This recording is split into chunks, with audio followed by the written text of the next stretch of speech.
We just watched something in college football that almost never happens. A blue blood program stood up, pointed at the college football playoff selection committee, and said, "This whole thing is a farce."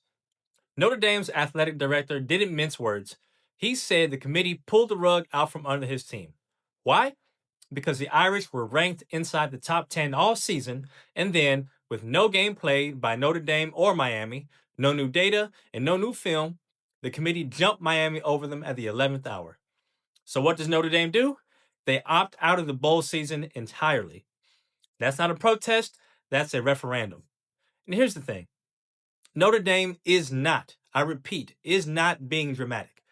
This touches the very heart of the CFP's legitimacy. For 5 weeks, we've watched the status quo season. The rankings barely moved, so the committee could have made this easy, keep things consistent, reward the resume, and stay on script. Instead, they made a move that exposed the cracks in the system.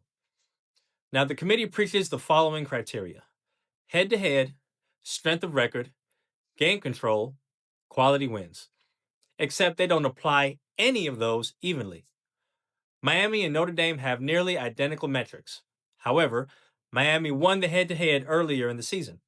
But the committee ignored that for 5 straight weeks until the moment when moving Miami conveniently removed Notre Dame from the playoff conversation altogether. And when you zoom out, this isn't just about Notre Dame or Miami. This is about trust.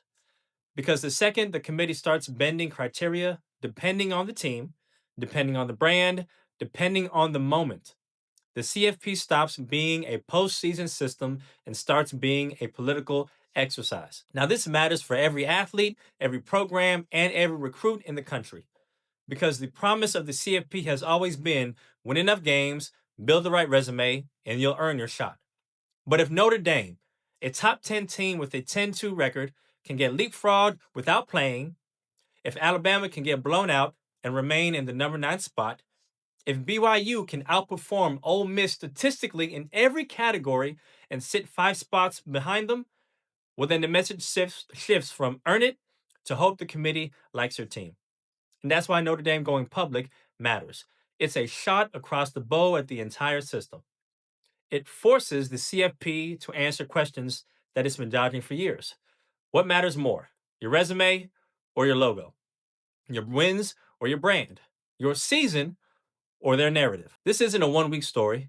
This is the opening round of a much bigger fight about transparency, consistency, and the future of the 12-team playoff. Championship Saturday is going to give us chaos on the field, but Notre Dame just gave us chaos off the field. Now, I'm Michael with Ball and Play Sports, and this is a conversation college football cannot run from anymore.